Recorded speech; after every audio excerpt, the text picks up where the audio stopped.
का वो रूप धारण कर लेते हैं। उसी तरीके से जिस किसी वातावरण में, जिस किसी भी बोली भाषा में और जिस किसी जात बिरादरी में इंसान बच्चा पैदा हो जाता है, उसी का रूप वो धारण कर लेता है। लेकिन जैसे पहली बार सांस लेकर के छोड़ता है, उसी समय से उसकी उम्र और आयु कम होनी शुरू हो जाती है।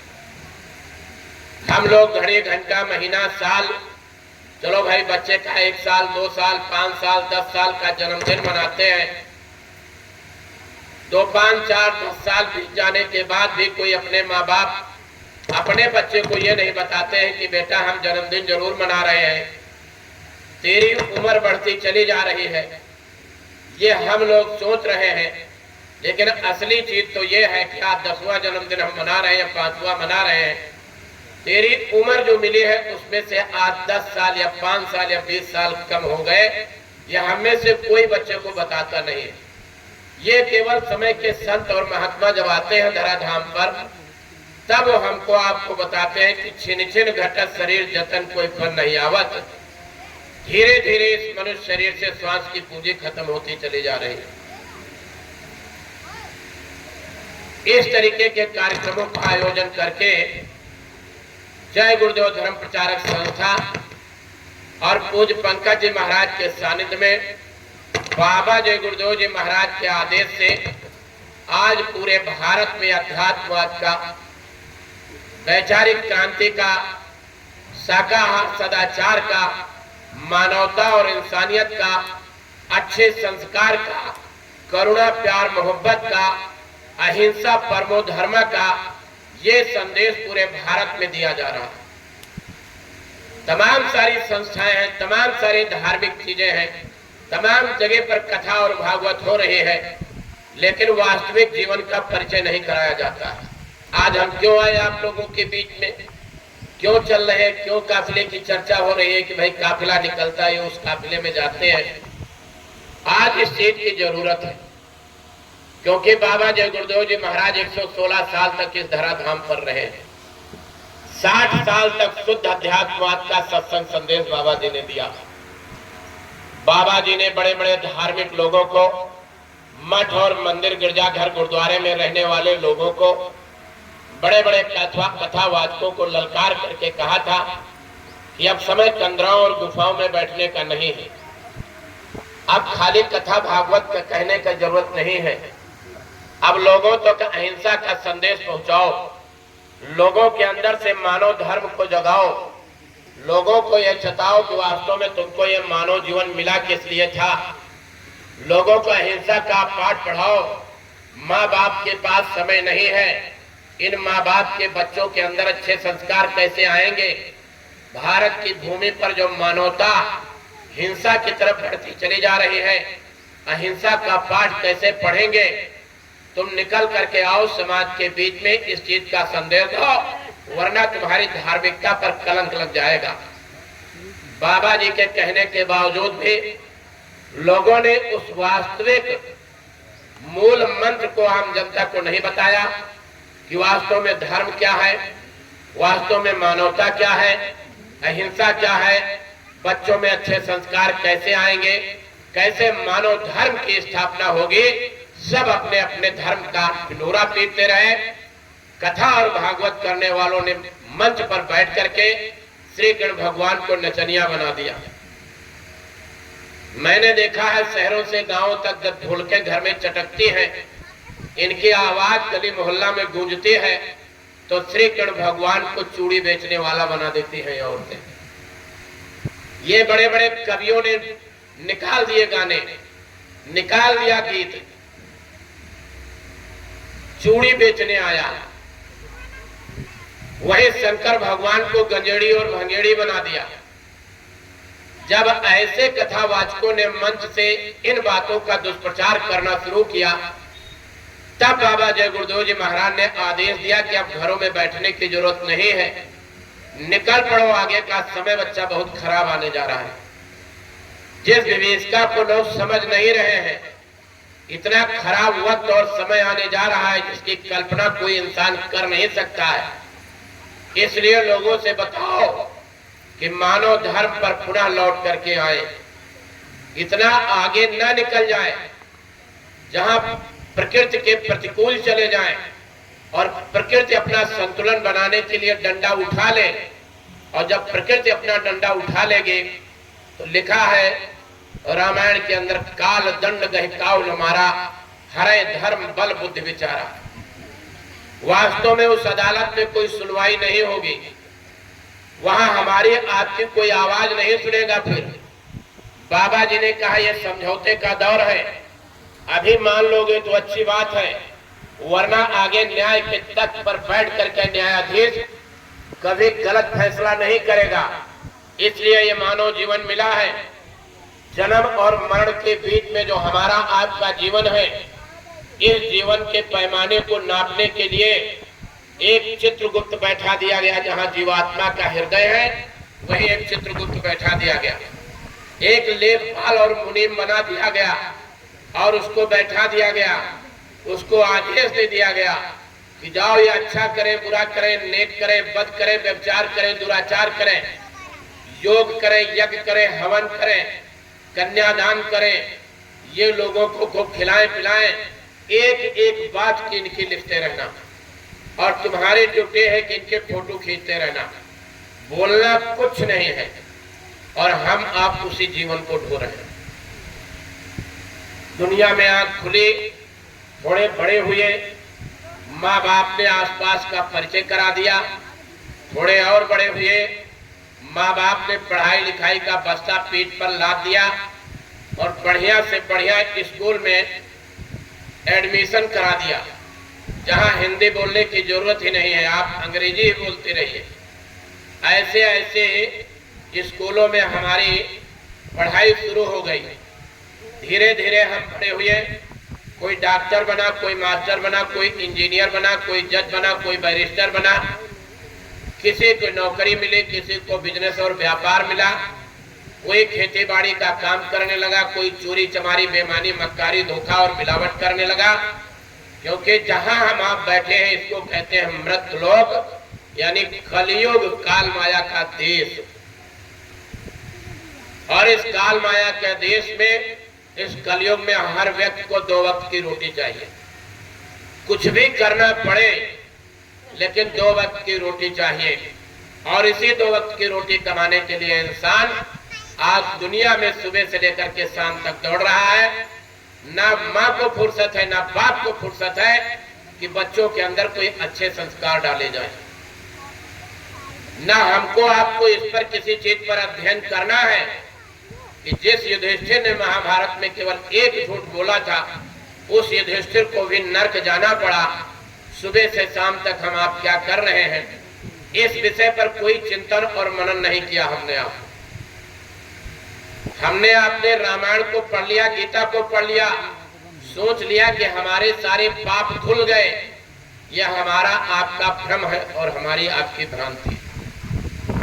बाबा जय गुरुदेव जी महाराज ये हमेशा 60 साल तक चिल्लाते और बताते रहे कि हमारे आपके अंदर अच्छे और बुरे कर्म ऐसी जगह पर रख दिए जाते हैं, दुनिया का कोई पानी धो नहीं सकता है, कोई हथियार काट नहीं सकता है, कोई अग्नि उसको जला नहीं सकते हैं। अगर हमको उन अच्छे बुरे कर्मों को खत्म करना है तो महापुरुषों ने कहा, त्याग ही कर्म शुभाशुभदायक और भजहि मोह सुर नर मुनि नायक। अगर अच्छे बुरे कर्मों को खत्म करना है तो किसी संत की शरणागत होना पड़ेगा। प्रथम भगत संतन कर संगा, दूसर ममरत कथा प्रसंगा। हम जो बाह्यमुखी कर्म कांड करने में उलझ गए, ये सिर्फ बाह्यमुखी कर्म कांड हम इन 2 आंखों के नीचे करते हैं। 2 आंखों के नीचे की इंद्रियों से बाह्यमुखी कर्म कांड किए जाते हैं। इससे किसी को मुक्ति और मोक्ष नहीं मिलेगी। कोई रास्ता यहां से मुक्ति और मोक्ष का नहीं गया। हम नहीं कह रहे हैं, यह महापुरुषों ने कहा है, यह महापुरुषों ने लिखा है।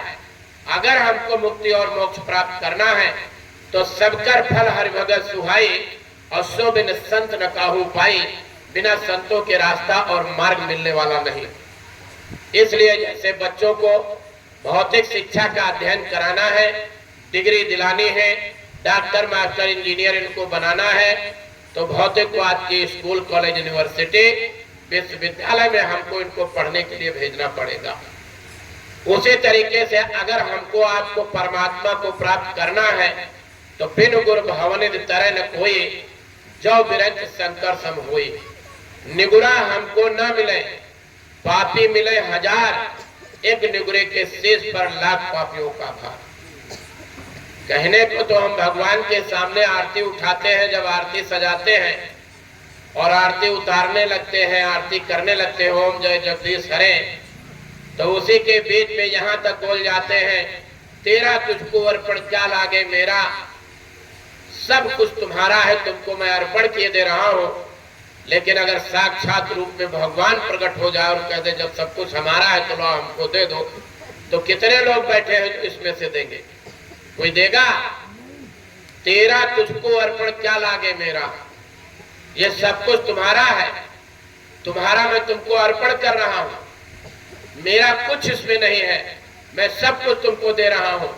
और भगवान खड़ा हो जाए, ईश्वर खड़े हो जाए, दुर्गा मैया नवरात्र के व्रत के बाद खड़ी हो जाए अपने शेर और सिंह की सवारी के साथ, तो कितने व्रत वाले लोग अपने अपने घरों में रुकेंगे? कोई ठहरेगा? अरे भाई शेर देख लोगे, यहाँ पता चल जाए दिल्ली में एक शेर खुला सड़कों पर घूम रहा है तो लोग कुंडी लगा करके पहले अपने घरों में ही सोएंगे। और शेर समेत दुर्गा मैया खड़ी हो जाए और कह दे मेरा भोजन कुछ दूसरा है, इसका भोजन कुछ दूसरा है।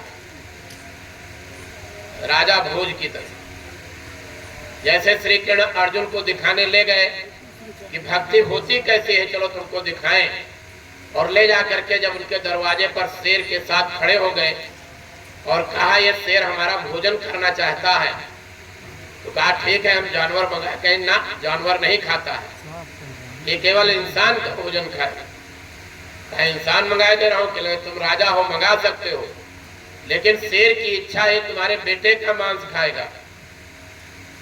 भक्ति इतनी प्रबल थी, कहा ठीक है मैं अपने बेटे को दे दूंगा। कहा ऐसे नहीं खाएगा, राजा और रानी को आरा लेकर के इस बेटे के दो भाग करने पड़ेंगे तब खाएगा। राजा रानी शहर तैयार हो गए और लड़के को जब बैठाया तो कहा लड़का आरा चलते समय रोएगा नहीं, अगर रो दिया आंसू गिर गए तो हमारा सिंह भोजन नहीं करेगा। अब आप सोच लो इतनी कठिन परीक्षा। अर्जुन को भ्रम था कि शायद किरण हमारे साथ 24 घंटा रहते हैं, हम उनकी भक्ति कर सकते हैं, लेकिन भक्ति के तराजू पर जब उन्होंने तौला तो अर्जुन के अंदर से भी आह निकल करके बाहर चली आई। कहने का तात्पर्य सिर्फ इतना है कि हम लोग भक्ति नहीं करते हैं, भक्ति का एक दिखावा करते हैं। सबरे के यहाँ कोई थाली नहीं थी, सबरे के यहाँ कोई मंदिर नहीं था, लेकिन एक गुरु के आदेश का पालन किया था। हम सब लोग भागवत का पाठ करते हैं, भागवत को सुनते हैं। 7 दिन की भागवत होती है, या बहुत से लोग कहते हैं थोड़ा शॉर्टकट कर दो पंडित जी, तो पंडित जी को तो दक्षिणा मिलनी चाहिए। पंडित जी को तगड़ी दक्षिणा मिल गई तो उन्होंने कहा ठीक है 5 दिन की किए दे रहे हैं।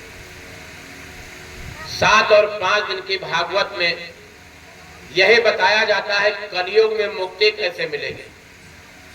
कलयुग में मुक्ति का रास्ता यही बताया गया कि बिन सत्संग न हरि कथा तेह बिन मोह न भाग, और मोह गए बिन राम पद हो न दृढ़ अनुराग।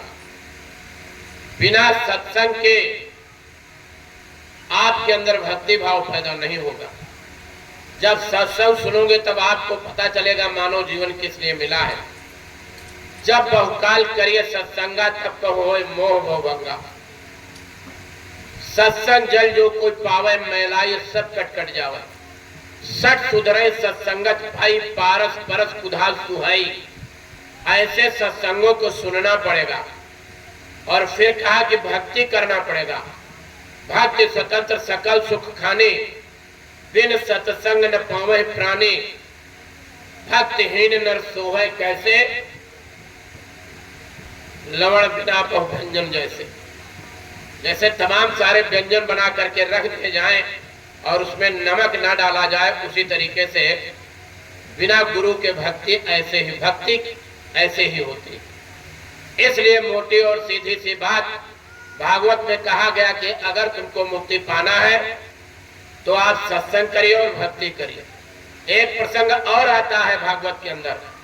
बहुत से लोग कहते हैं चलो अपने पुरखों का हम पिंडदान गया में कर देते, इससे मुक्ति और मोक्ष मिल जाएगी। धुंधकारी और गोकर्ण दो भाई थे।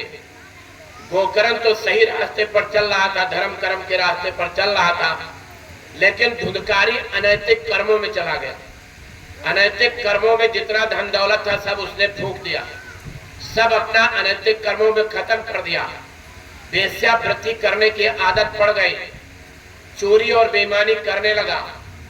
एक दिन किसी सेठ के यहाँ तगड़ा हाथ उसने मार दिया और धन लूट करके जब लाया और वेश्याओं से कहा मेरे पास अकूत संपदा आ गई है और इसी संपदा से के साथ हम तुम्हारे साथ जीवन अपना व्यापन करेंगे।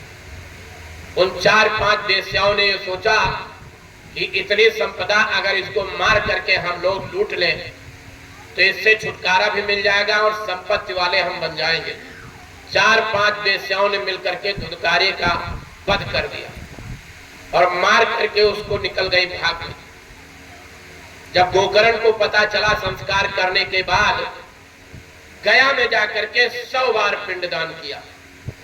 ध्यान से बात को समझ लीजिए, मैं कोई यहाँ कथा नहीं सुनाने आया हूं और ना ही मैं आपको कोई ऐसी बात बताने आया हूं जो प्रामाणिकता के नीचे आती हो। आप इन बातों को अच्छे तरीके से समझ लो और जान लो।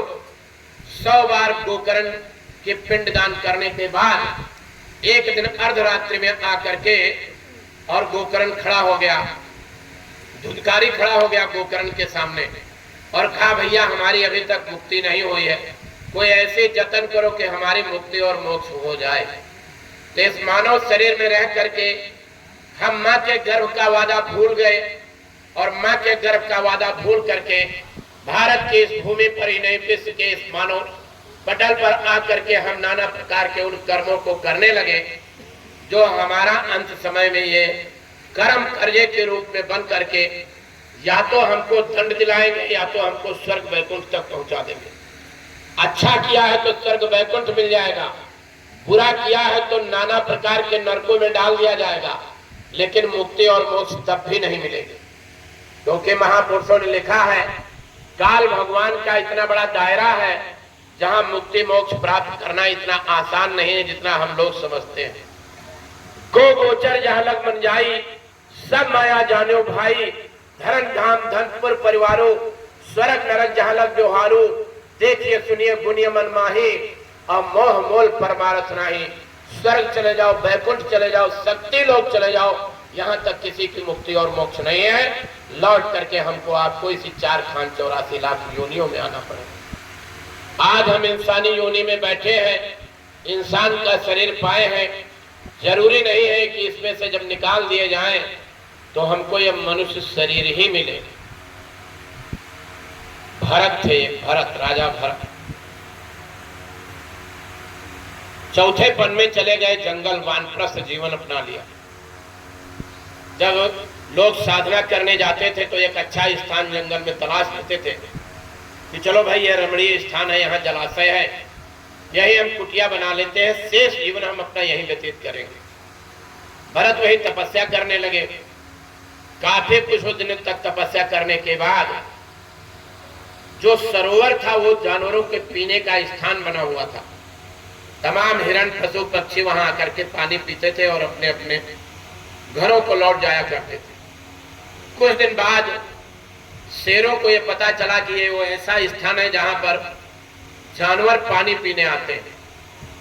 सिंहों का झुंड उधर से गुजरा, उसमें से एक शेर झाड़ियों में छुप करके बैठ गया कि चलो आज यहाँ पर हिरण आएंगे पानी पीने के लिए और मैं उनका वध करके खाऊंगा। शाम का समय और हिरण जब पानी पीने के लिए आए, सरोवर में पानी पीने लगे, आवाज आने लगी, तो शेर ने एकदम से आक्रमण कर दिया।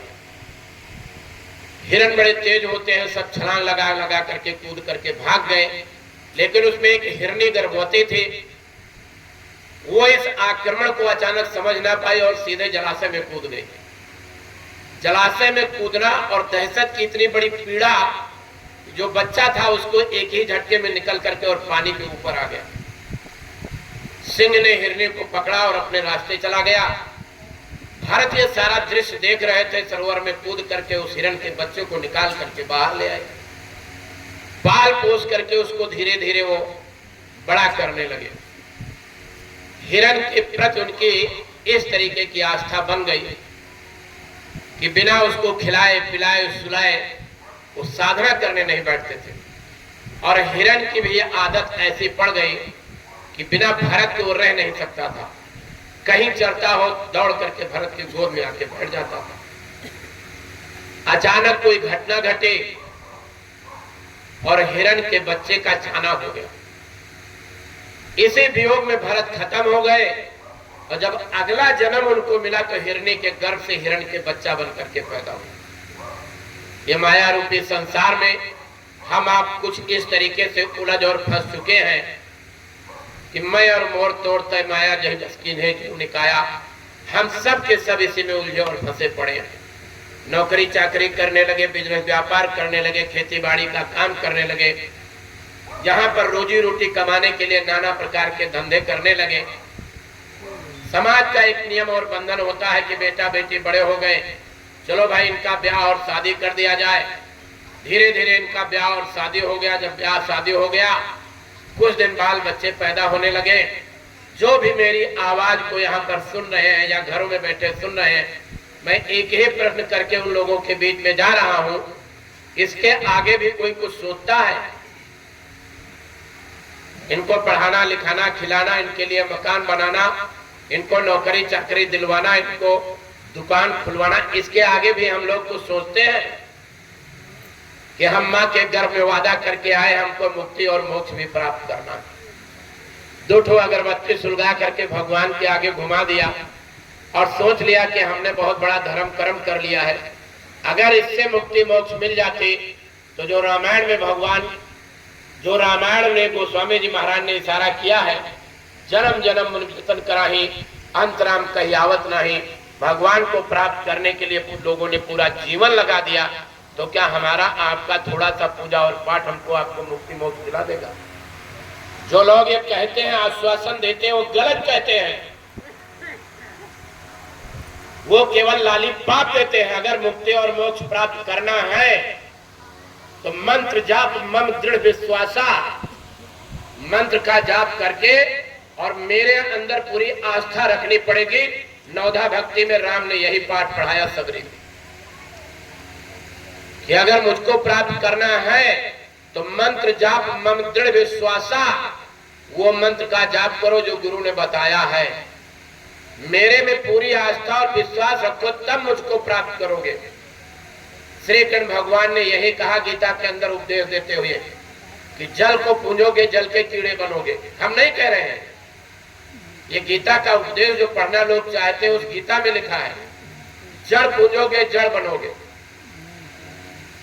चेतन पूजोगे अगर जानवर तो जानवर बनोगे। किसी चीज की भी पूजा करोगे, आस्था और आसक्ति उसके प्रति आपकी फंसी रह जाएगी, लौट करके वही जन्म लेना पड़ेगा। और यही श्री कृष्ण भगवान ने कहा कि अगर मुझको प्राप्त करना चाहते हो तो सभी चीजों का परित्याग करके, सभी चीजों की पूजा बंद करके केवल मुझ में आस्था रखो, मेरे से प्रेम करो, और वही मुझको प्राप्त कर सकता है जो मुझ में प्रेम रखता है। मैं और मोर तोड़ते माया के बस की नहीं जीव निकाल। इंसान माया रूपी संसार में उलझा और फंसा हुआ सोचता है कि हम भगवान को कितनी जल्दी प्राप्त कर ले, तो इतनी आसानी से भगवान नहीं मिलता है। एक आदमी कहीं से कुश्ती लड़के आ रहा था, पेड़ के नीचे आकर के बैठ गया, आराम करने लगा, सुस्ताने लगा। कोई व्यापारी सब्जी बेच करके उधर से आ रहा था, उसने सोचा बड़ी अच्छी जगह है, बड़ी अच्छी छाया है, गर्मी पड़ रही है, चलो हम भी बैठ करके आराम कर लेते हैं। वो भी बैठ के आराम करने लगा। पंडित जी भागवत की कथा कह करके लौटे थे, देखा कुछ लोग विश्राम कर रहे हैं, चलो हम भी विश्राम कर लेते हैं। वो भी बैठ करके वहीं विश्राम करने लगे। पहलवान ने पूछा उन दोनों लोगों से, ये बताओ उस पर पक्षी बैठे हुए हैं और कुछ बोल रहे हैं, तो आप लोगों को पता है क्या बोल रहे हैं? तो उन दोनों ने मना कर दिया, कहा मुझे नहीं पता भैया क्या बोल रहे हैं, इनकी क्या भाषा है। पहलवान ने कहा तो मुझको पता है क्या बोल रहे हैं, इन्हें बताइए। कहले बोल रहे हैं दंड बैठक कसरत। अब जो कर रहा था उसने बता दिया। तो सब्जी वाला बोल पड़ा, कहले ये थोड़ी बोल रहे हैं। कहले तुम बताओ क्या बोल रहे हैं। कहले ये बोल रहे हैं हल्दी मिर्चा अदरक। अब उसके पास जो था उसने वो बता दिया। पंडित जी ने कहा ये थोड़ी बोल रहे हैं, मुझे पता है कि ये क्या बोल रहे हैं। कहले तुम बताओ क्या बोल रहे हैं। कहले ये बोल रहे हैं सीता राम दशरथ। ये बोल रहे हैं सीता राम दशरथ, जाकी रही भावना जैसे प्रभु मुहूर्त देखी चिंता से। अगर भगवान को प्राप्त करना चाहते हो तो पूरी आसक्ति आपको अपने गुरु के प्रति लगा करके रखनी पड़ेगी। बिन गुरु भवनित तरे न कोई, ये पाप रूपी भवसागर आप तभी पार कर सकते हैं जब कोई संत और महात्मा के सानिध्य में जाए। संत का मतलब होता है जो अंत तक आपका साथ दे। दुनिया की कोई पढ़ाई लिखाई, कोई यूनिवर्सिटी ऐसी नहीं है जहां कोई ऐसी आध्यात्मिक शिक्षा दी जाती हो और जीते जी परमात्मा के मिलने का रास्ता बताया जाता हो। कोई ऐसा विद्यालय नहीं है जहां भौतिक शिक्षा से ऊपर उठ करके आचरण की शिक्षा दी जाती हो, नैतिकता और चरित्र की शिक्षा दी जाती हो, खान पान की शिक्षा दी जाती हो। इन सब से हम गौड़ हो गए, धीरे धीरे इन चीजों से हम अलग चले आए और गोस्वामी जी महाराज की लिखी हुई चौपाई आज चरितार्थ हो गई कि माता पिता प्रभु गुरु के बानी और विनय विचार करिए सो जाने। गुरु जो आदेश दे उसका पालन करो, माँ बाप जो कहे उसका पालन करो, और नहीं तो इस देश और दुनिया के अंदर माता पिता बाल कह बुलावे, उधर भरे सुई धर्म सिखावे। हमने आपने यही धर्म सीखा है किस तरीके से हम कौन सी पढ़ाई पढ़े और कौन से धन दौलत को कमाए, करोड़पति और अरबपति बन जाए। महात्मा बनाने नहीं आते हैं संत। संत किसी को साधु और सन्यासी नहीं बनाते हैं। संत किसी का घर द्वार नहीं छुड़वाते हैं। संत का मतलब होता है जो अंत तक हमारा आपका साथ दे। संत का मतलब होता है जब अंतिम समय में दुनिया कोई साथ ना दे, सब अपना अपना दामन छुड़ा करके चले जाएं, सब हमारे आपके धन दौलत के पीछे पड़ जाएं, कोई हमारी आपकी मदद ना करे, उस समय संत आकर के हमारी आपकी मदद करते हैं। माया रूपी संसार में हम फंस करके शादी ब्याह हो गए, बाल बच्चे पैदा हो गए, सुबह से शाम तक पढ़ाना लिखाना, खेती बाड़ी दुकान दफ्तर, इसके आगे हम सोच ही नहीं पाए कि एक दिन संसार को छोड़ करके हमको आपको जाना है। जाने से पहले परमात्मा मिलता है। घर में शादी है उसकी तैयारी करते हैं, मकान बनाना है उसकी तैयारी करते हैं, शादी में हमें जाना है उसकी तैयारी करते हैं, हम लोग सब्जी लेने जाना है उसकी तैयारी करते हैं, बच्चों को पढ़ाना लिखाना उसकी तैयारी करते हैं। लेकिन जो लोग बैठे और आवाज सुन रहे हैं, कभी हमने आपने इस पर भी विचार किया है कि अंतिम समय के लिए कोई मल्लाह की तलाश कर दो, अंतिम समय के लिए कोई साथी की तलाश कर दो जो अंतिम समय में हमारा साथ दे। चलो अंतिम समय के लिए भी कुछ सितुआ पिसान बांध लो जो आगे चल करके हमारे काम आएगा। कितना बड़ा लंबा सफर है हमारा, जन्म जन्म मुनि जतन कराए, जन्म जन्मांतरों तक हमको आपको मुक्ति मोक्ष का सफर तय करने में लगेगा। यहाँ हमारा आपका घर नहीं है। न मालूम कितने वर्ष, न मालूम कितने युग बीत जाएंगे।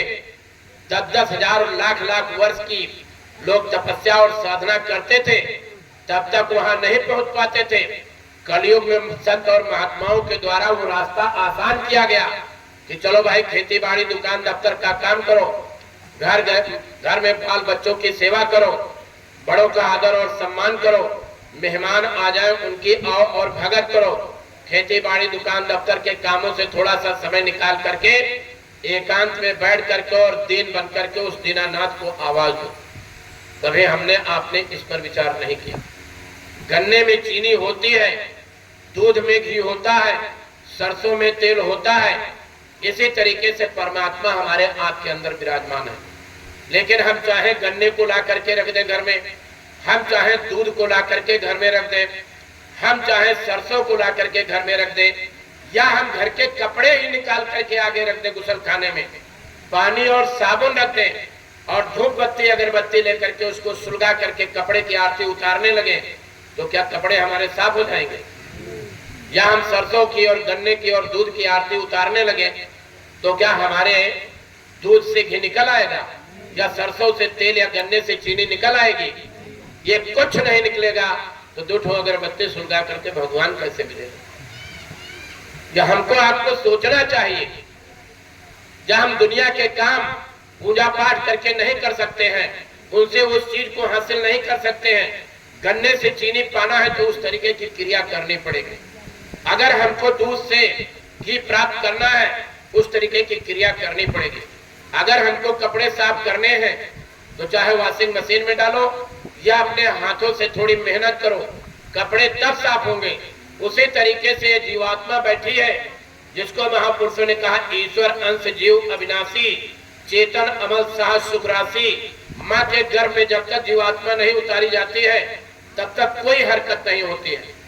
और जैसे औरत के पेट में गर्भ के अंदर ठहरे बच्चे के अंदर आत्मा उतारी गई, बच्चा हिलना डुलना शुरू कर देता है, कर्मों के वेग से जमीन पर आता है।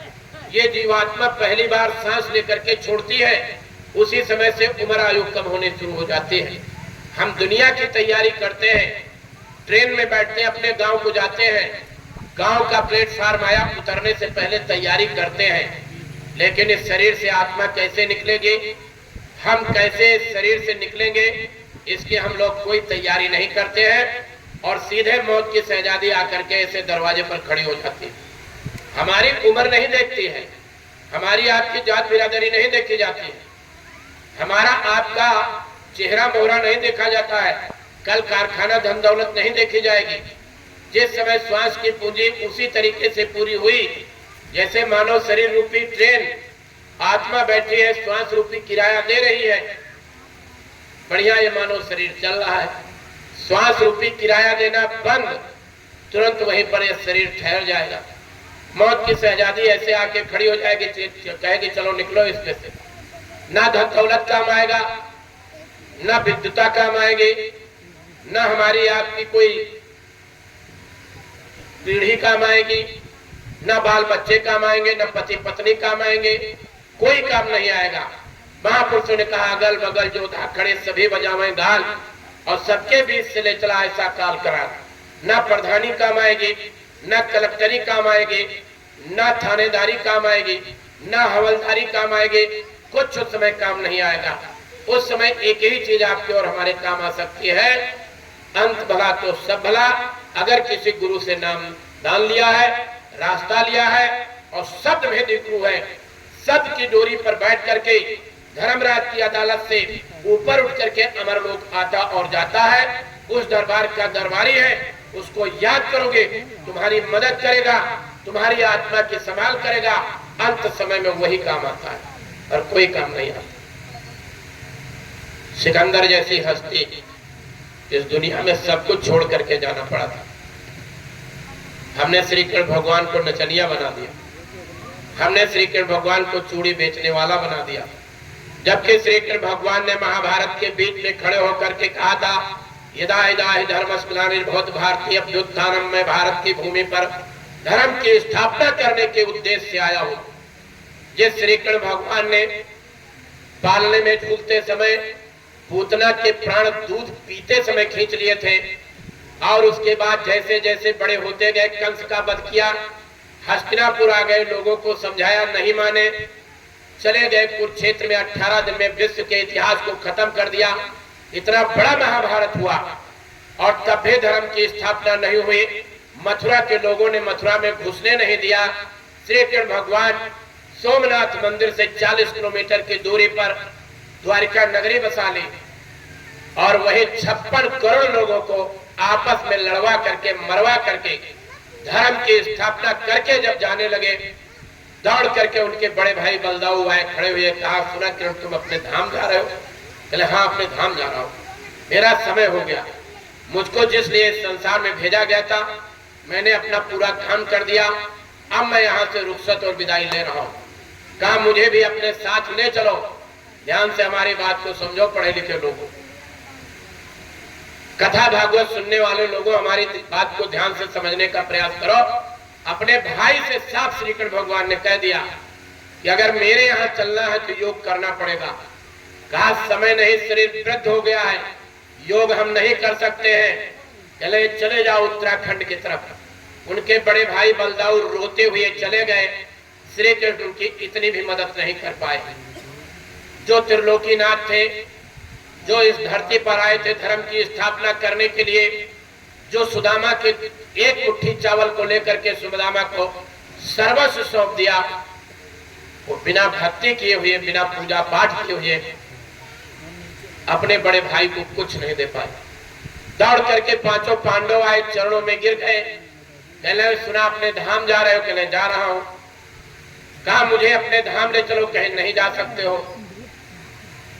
कहा इतने दिनों तक साथ रहे, साथ का वास्ता, महाभारत कराने का वास्ता, सब वास्ता पांडव देते रहे, लेकिन श्री कृष्ण भगवान साफ मना कर दिए कि अगर तुमको मुक्ति मोक्ष प्राप्त करना है, अगर तुमको मेरे यहाँ आना है तो योग करना पड़ेगा।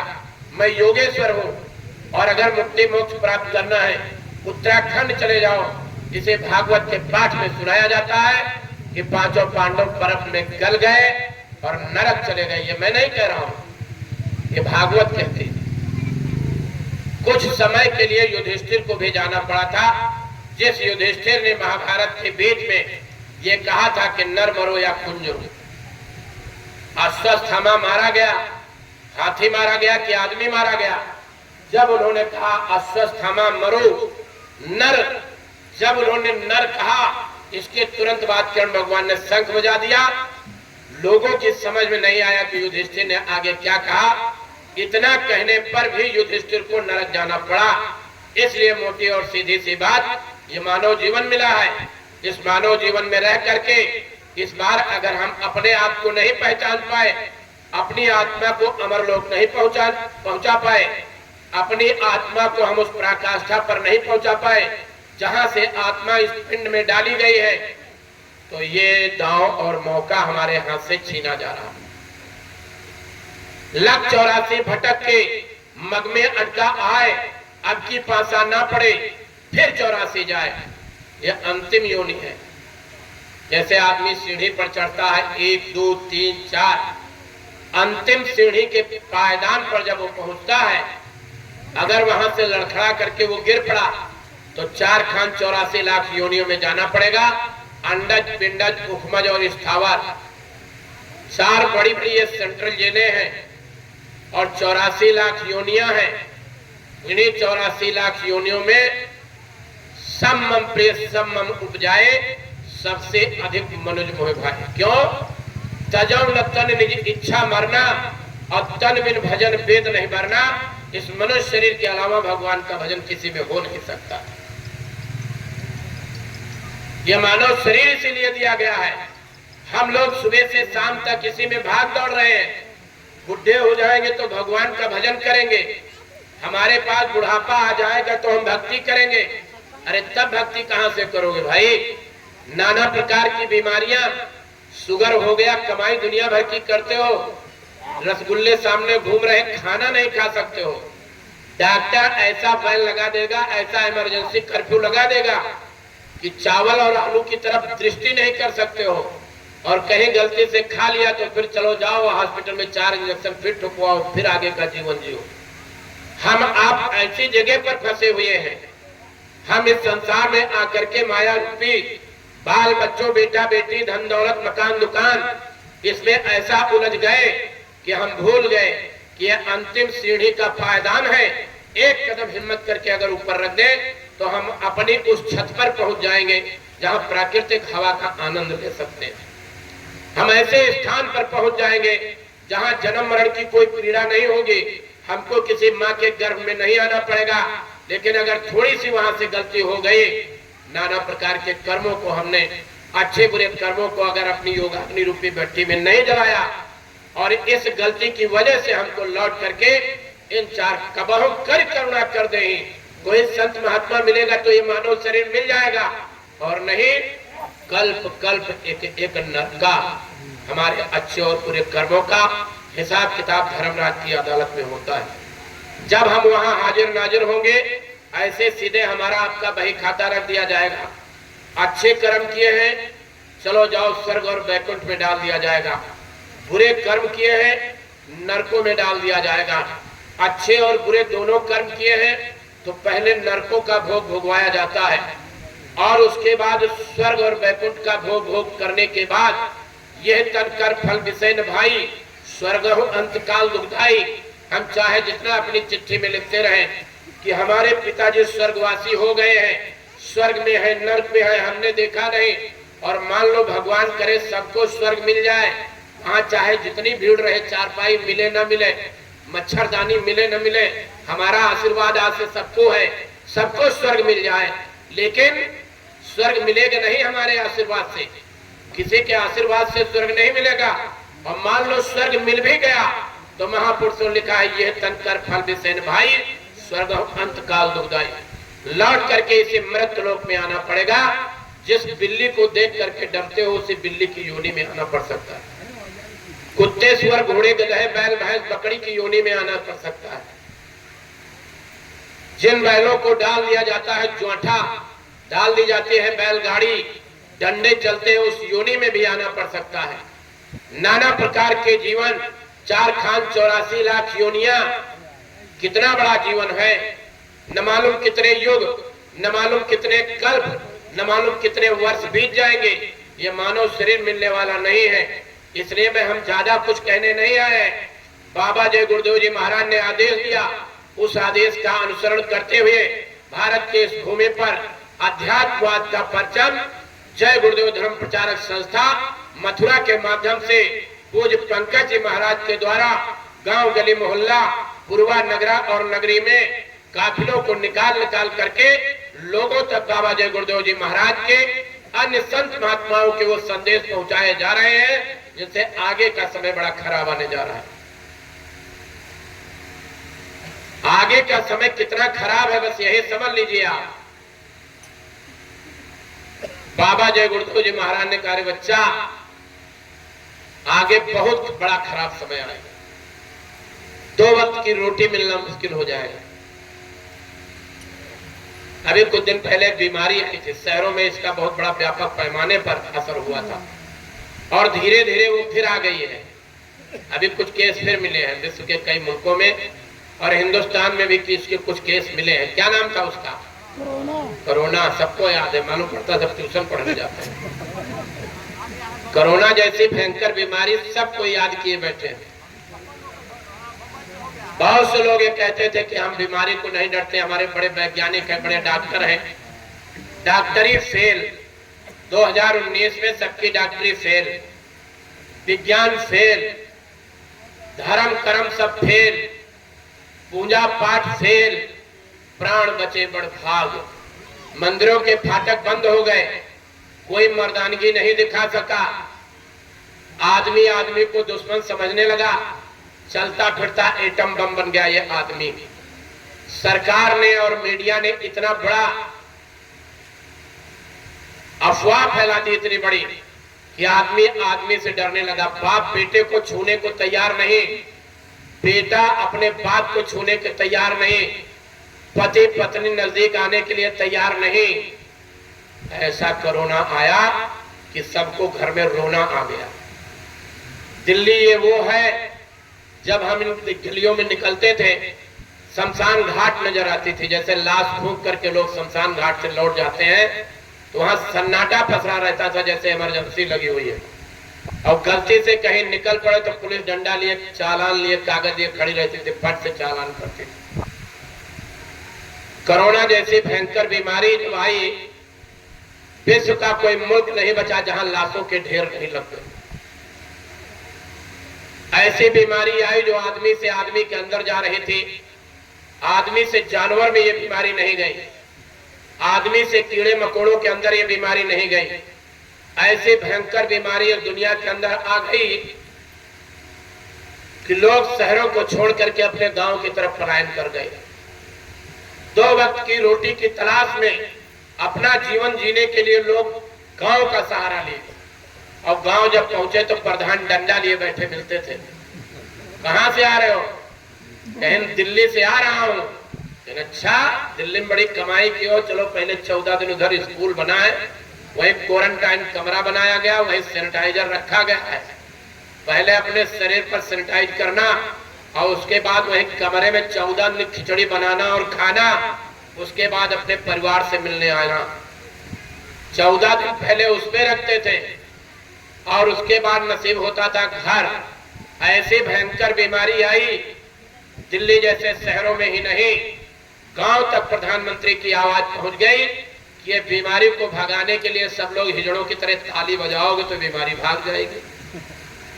अब सब लोग ताली बजाना शुरू कर दिए, खूब ताली बजाए, बीमारी नहीं गई तो सरकार ने एलानिया तरीके से फिर एक आदेश जारी किया कि भैया सब लोग ताली बजाओ। तो लोगों ने ताली बजा करके देख लिया था कि चोट बड़ी लगती है हाथों में, तो उन्होंने एक एक डंडा घर में ढूंढ के रख लिया और जो समय निर्धारित किया गया था उसे समय पर लोगों ने डंडे से थाली को पीटा। कोरोना तो नहीं गया लेकिन थाली जरूर टूट गई। इतनी थालियां टूट गई तब भी बीमारी नहीं गई। तो सरकार ने फिर ऐलान किया कि ऐसा करो, अब लोग सब लोग सोशल डिस्टेंसिंग में रहो, पति पत्नी में घर में रहते हो तो 6 फुट की दूरी पर रहिए। हुआ था कि नहीं हुआ था? बीमारी तब भी नहीं गई। तो सरकार ने कहा अभी तक एक मोहरा मुंह पर लगाते थे, अब डबल मोहरा मुंह पर लगाओ। कोरोना थोड़ा तगड़ा आ गया है। तो जैसे गांव के बैल के मुंह में, बकरी के मुंह में, गाय के मुंह में लोग मोहरा लगा देते थे दूसरे के खेत में चारा न चरने पाए, उसी तरीके से आदमी मुंह पर मोहरा लगा करके चलता था, जिसको हम लोगों ने मास्क का नाम दिया कि भैया मास्क। पहले गांव चोरी करने चोर आते थे जब, तो गमछा मुंह में बांध लेते थे, लोग पहचान नहीं पाते थे। स्थिति उस समय यही हो गई। पत्नी देखो तो लगाए घूम रही, पति तो देखो लगाए घूम रहा, बेटा बेटी तो लगाए घूम रहा। सब्जी मंडी में गलती से दोनों मिल जाए तो एक दूसरे को पहचानना मुश्किल, मालूम पड़ता था ऊपर से कोई एलियंस उतरे हैं। तो हम तो सिर्फ यही निवेदन करने आए और ये बताने आए और डंके की चोट पर बताने आए। अभी तक क्या आया था? अब इसके घरवाले का नाम है करोनी। बात को समझ लो, मैं इस मंच पर बैठ करके कोई मजाक करने नहीं आया हूं। 60 साल के अपने आध्यात्मिक जीवन में बाबा जय गुरुदेव जी महाराज लगभग 3 दशक तक इस विषय पर चर्चा करते रहे। बाबा जय गुरुदेव जी महाराज ने एलानिया तरीके से सबको सतर्क और सावधान किया है। मैं अपनी भाषा में कहने आया हूं, अभी आया था कोरोना, अब आएगी करोनी, क्योंकि अभी तक वो मायके में रह रही थी, अब अपने बाल बच्चों के साथ आएगी। बाबा जय गुरुदेव जी महाराज राजस्थान के जोधपुर जिला रामलीला ग्राउंड में कहा था कि बच्चा आगे बीमारी आने जा रही है, डॉक्टर ऐसे नब्ज पकड़ करके बैठेगा, मरीज लंबी लंबी सांस लेगा और वहीं पर गिर करके मर जाएगा। डॉक्टर को पता नहीं चलेगा इसके अंदर बीमारी क्या थी, डॉक्टर को दोबारा डॉक्टरी पढ़नी पड़ेगी। फिर बाबा जय गुरुदेव जी महाराज ने कहा 1 रुपए की दवाई 100 रुपए में ढूंढे नहीं मिलेगी। यहीं पर नहीं रुके बाबा जी। बाबा जी ने कहा रे बच्चा, आगे बीमारी आने जा रही है, बीमारी के बाद बीमारी की हवा आएगी, बीमारी की हवा के बाद बीमारी का आंधी और तूफान आएगा। भौतिक संसाधनों से तुम इसका मुकाबला नहीं कर पाओगे। इसलिए अंतिम समय के किसी मल्लाह की तलाश कर लो जो अंतिम समय में तुम्हारी मदद कर सके। पूरब पश्चिम उत्तर दक्षिण छिड़े लड़ाई आए दुर्दिन, भारी संख्या में होगा नरसंहार, जमाना बदलेगा, कहे जय गुरुदेव पुकार, जमाना बदलेगा। हमारे प्रधानमंत्री जैसे हर प्रांत में एक प्रधानमंत्री खड़ा कर दोगे तो भी विश्व युद्ध रुकने वाला नहीं है। मैं कोई श्राप देने नहीं आया हूं, मैं सिर्फ ये कहने आया हूं, जब प्रकृति के प्रतिकूल व्यक्ति चला जाता है, उसके अनुकूल काम नहीं करता है, तब प्रकृति बौखला जाती है और जब वो तांडव नृत्य शुरू करती है तो कोई विज्ञान काम नहीं आता है, कोई डॉक्टर वैद्य हकीम काम नहीं आता है और कोई हमारी आपकी दैवी शक्तियां काम नहीं आएंगी। उस समय केवल एक ही दैवी शक्ति काम आएगी, गुरु बिन भावने तरे न कोई जो विरंज कर सकता, केवल गुरु ही मदद कर सकता है। आम्रपाली में एक, बिहार में एक आम्रपाली नाम की औरत थी, बड़ी खूबसूरत थी वो, जो कहानी में नहीं बल्कि राइटिंग में ये चीज आई बताई गई, वो मैं आज बता रहा हूं आपको। बहुत से लोग शादी का प्रस्ताव उसके पास लाए, आपस में खींचातानी हो गई, ये बात नगर सेठ तक पहुंची। नगर सेठ ने जब उसको देखा, कहा इससे शादी मैं करूंगा। वाद विवाद में बात ज्यादा उलझ गई। नगर सेठ ने उस औरत को नगर बधू घोषित कर दिया, यानी वेश्यावृत्ति वो करने लगी। अचानक एक दिन महात्मा उसी नगर में आए, सत्संग कर रहे थे। वो मंच के पास चली गई और महात्मा से कुछ बात करने लगी। शिष्य बड़े नाराज हुए, जनता बड़ी नाराज हुई कि एक बदनाम औरत महात्मा से बात कर रही है, वो भी सत्संग के बीच में। महात्मा जी ने बात किया, बात करने के बाद वो औरत चली गई। थोड़ी देर बाद महात्मा जी सत्संग करके उतरे, चारों तरफ से शिष्यों ने घेर लिया, बहुत उनको दुत्कारा। जनता बैठी थी, उठ के चली गई। कहा आपने वादा क्या किया उससे, क्या बात आपकी हुई? उन्होंने बताया नहीं। कहा समय आने पर बताऊंगा। कुछ ही शिष्य उनके पास रह गए। सत्संग चलता रहा, गांव भ्रमण होता रहा, लोगों को जगाते और बताते रहे।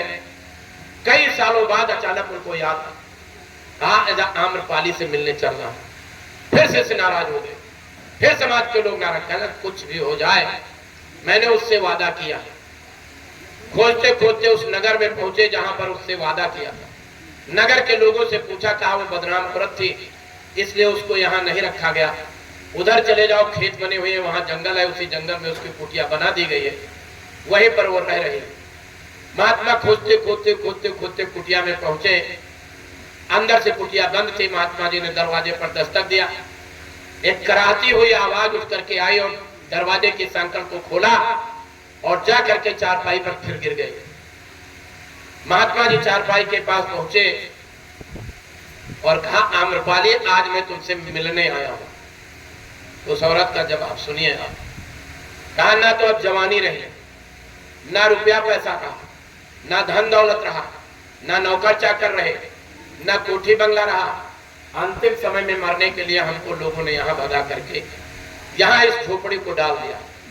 महात्मा जी ने सीधा सा एक जवाब दिया कि आम्रपाली, दुनिया के लोग जब साथ छोड़ दे उसी दिन के लिए मैंने तुमसे वादा किया था मिलने के लिए। महात्मा इतने दूरदर्शी होते हैं, संत इतने दूरदर्शी होते हैं, जब एक बार वादा किसी से कर लेते हैं तो उसका वादा वो छोड़ते नहीं है। आम्रपाली से महात्मा जी ने वादा किया था कि तेरे अंतिम समय में मैं मिलने आऊंगा, जब दुनिया तुम्हारी कोई मदद ना दे, धन दौलत काम नहीं आएगा। जिस समय मौत की शहजादी आकर के खड़ी हो जाएगी, चलो इसमें से निकलो, हमको बेटा बेटी याद आएंगे, धन दौलत याद आएगा, रुपया पैसा याद आएगा, हमारे नातेदार रिश्तेदार याद आएंगे, कल कारखाने याद आएंगे, जहां पर रुपया पैसा हमने दबा रखा वो याद आएगा। अगल बगल योद्धा खड़े, कोई मदद उस समय नहीं कर पाएगा। अगर हमने समर्थ गुरु किया है और गुरु की याद एक भी सांस पर आ गई तो गुरु हाजिर नाजिर होगा। उसमें वो मल्लाह उस समय हाजिर नाजिर होगा कि नाम लेत भव सिंधु सुखाही करो विचार सुजन बनवाई। जब नाम हृदय धरो भयो पाप का नाश, और जैसे चिंगी आग की पड़ी पुराने घास। वो नाम की दौलत से मुक्ति मोक्ष इस कलयुग में होगी। और वो नामदान समय के संत देते हैं, जिसे नामदान कहते हैं। पूज्य पंकज जी महाराज के सानिध्य में भी कई दिनों के काफिले निकले, जहां इन संदेशों को देते हुए पूज्य महाराज जी अभी अपना अंतिम काफिला, जिससे हम लोग होकर के आ रहे हैं जनपद बाराबंकी के अंदर, एक जिले के अंदर 56 कार्यक्रम किए गए, यानी 57 दिवसीय काफिला था। और इन 56 कार्यक्रमों में संगत के तमाम सारे लोग, चाहे वो राजस्थान के रहे हो, चाहे मध्य प्रदेश के रहे हो, चाहे आपके हरियाणा के रहे हो, चाहे बिहार के रहे हो, चाहे यूपी के रहे हो, गांव गली मोहल्ला नगरा और नगरी सब जगह जाकर के माताओं और बहनों से हाथ जोड़ करके कहे चलो सत्संग संदेश जय गुरुदेव धर्म प्रचारक संस्था मथुरा के माध्यम से पूज्य पंकज जी महाराज के सानिध्य में होने जा रहा है। आप सब लोग समय निकाल करके आओ, भगवान के भजन का रास्ता ले लो। वही संदेश लेकर के मैं आप लोगों से पुनः एक बार निवेदन कर रहा हूं। अभी 17 मई से लेकर के 21 मई तक बाबा जय गुरुदेव जी महाराज जिनकी तस्वीर लगी हुई है, उनका ये भंडारा यहाँ पर हुआ है मथुरा में। और पूज्य पंकज जी महाराज के सानिध्य में ये भंडारा संपन्न हुआ। आज यहाँ पर 25 मई को एक कार्यक्रम रखा गया था। अभी हम मध्य प्रदेश के लिए निकलेंगे 2 तारीख से, उससे पहले इस कार्यक्रम को करने को वादा किया था। ठीक है, हम आएंगे। ये कार्यक्रम आज यहाँ संपन्न हो रहा है। इसके बाद मध्य प्रदेश जाना है। कहना हमको सिर्फ इतना है कि आछे दिन पाछे गए किया न हर से हेतु, अब पछतावा क्या करें जब चिड़िया चुग गई खेत। समय आगे का बहुत खराब आने जा रहा है। सूरदास जी महाराज दोनों आंख के अंधे थे। उनके जमाने में साइकिल भी नहीं चलती थी। सूरदास जी महाराज जब साधना में बैठे आने वाले भविष्य को देखा तो उन्होंने लिख दिया, रे मन धीरज क्यों न धरे, उड़ विमान जावे अंबर में ग्रह ग्रह युद्ध करे, मारुत विष लेकर सब जग में जनता अधिक मरे, द्वादश कोष सिखा हो ताकि कंठ को तेज मरे, रे मन धीरज क्यों न धरे, काल ब्याल से वही बचे जो सतगुरु ध्यान धरे, सूरदास हर की ये लीला टारे ना टरे। सूरदास जी महाराज ने कहा ये लीला तो होने जा रही है, इसको इस ब्रह्मांड में कोई टाल नहीं सकता है। समय जरूर टल सकता है लेकिन ये घटना नहीं टल सकती। ये घटना आगे जा करके होने जा रही है। अब आप सोच लो, जब उस समय साइकिल भी नहीं थी तब सूरदास जी महाराज ने लिखा, उड़ विमान जावे अंबर में। हम जो कहते हैं कि आगे करुणी आने जा रही है, ये बाबा जय गुरुदेव जी महाराज की भविष्यवाणी है। ये बच्चा चंडी एक देवता है, वो निकल पड़ी है, पूरे मुल्क का दौड़ा करेगी। एक हाथ में तलवार है, एक हाथ में मसाल है, पूरे विश्व का भ्रमण करेगी और भ्रमण करने के बाद पहले रुपया खत्म करेगी। रुपया, अमेरिका जैसा देश कंगाल हो जाएगा। अमेरिका जैसा देश विश्व के अंदर रोएगा कि हमारी धन संपदा कहां चली गई। फिर बाबा जय गुरुदेव जी महाराज ने कहा, अन्न खत्म करेगी, अन्न। आसनसोल, कलकत्ता, बाबा जय गुरुदेव जी महाराज बोलते हुए बोले थे कि बच्चा इस अन्न देवता की कदर करना सीखो। पत्तल में थाली में तुम भोजन ले लेते हो और पत्तल और थाली में आधा खाते हो आधा फेंक देते हो। अन्न देवता की अगर तुमने कदर नहीं किया, आगे वक्त और वो समय आने जा रहा है जब 2 वक्त की रोटी मिलना मुश्किल हो जाएगा और तुम्हारी इच्छा ये होगी कि बहती हुई आगे घर के सामने की नाली में अगर एक भी रोटी का टुकड़ा दिखाई पड़ा तो उठा करके हम इसको क्यों न खा दें। वो समय वो वक्त आने जा रहा है। एक शाह इनायत फकीर थे, बाराबंकी में रहते थे। अवधी भाषा में उन्होंने एक पद लिखा कि आगे का समय कैसे आने जा रहा है। उन्होंने लिखा, जो तू हरिनमवा दियो है भुलाए। हमने एक दिन बैठे बैठे सोचा, घर घर मंदिर बन गए। घर घर लोगों के यहाँ मंदिर नहीं बने तो अपनी अलमारी को मंदिर बना डाला। पूजा पाठ करने के लिए 10, 20, 25, 50 देवी देवताओं को लगा लिया। आरती नहीं पीतल की ले सके तो स्टील की ही। थोड़ा पैसा आ गया तो बढ़िया फूल की थाली में, और ज्यादा पैसा हो गया तो बहुत से लोग सोने की आरती बना लिए और उसमें बैठ करके भगवान की आरती करते हैं। लेकिन फिर वहीं पर दिमाग पर खिंचाव आया कि अगर ये सब हो रहा है तो इसी मुल्क के अंदर हेरा फेरी भी हो रही है, चोरी और बेईमानी भी हो रही है, मिलावट और धोखा हो रहा है। जीवन दान देने वाले जिनको हम कहते हैं डॉक्टर भगवान है, वही डॉक्टर हमको आपको वही मिलावटी दवाएं खिला रहा है। आखिर इसका मतलब सीधा से यही हुआ कि भगवान को मानते हुए ही भगवान की बात को हम नहीं मानते हैं। जो तू हरिनमवा दियो है भुलाए, असड़वा बोइबू कुंवरबा कटबू बोइबू कचिकवा अघाय, आगे चल के सूखा पड़िए तब तुमका बोइबू भाई, अन्न बिना सब भूखन मरी है या काउ ना सुहाय, साथे में यह गदरो हुई है ईमान कोई बिरले लाए, लड़े सब सहना रहा कोई न धीर धराए, मजहब वाले सभी लड़ेंगे कोई न माने भाई, जो तो हरिनमवा दियो है भुलाए। इसका सीधा से भावार्थ ये हुआ कि तुम भगवान को जो नहीं मान रहे, ईश्वर को जो नहीं मान रहे हो, आगे सूखा पड़ने जा रहा है, अकाल मचेगा, अन्न का दाना नहीं मिलेगा, अन्न के दाने के लिए लड़ाई छिड़ जाएगी, गरीब और अमीर में झगड़ा शुरू हो जाएगा, राजा और रंक में लड़ाई हो जाएगी, धार्मिक लोग भी सड़कों पर उतर जाएंगे, अनाज को प्राप्त करने के लिए, रोटी को प्राप्त करने के लिए मारपीट करने लगेंगे। बाबा जय गुरुदेव जी महाराज की भविष्यवाणी में इसी में जुड़ी हुई है। बाबा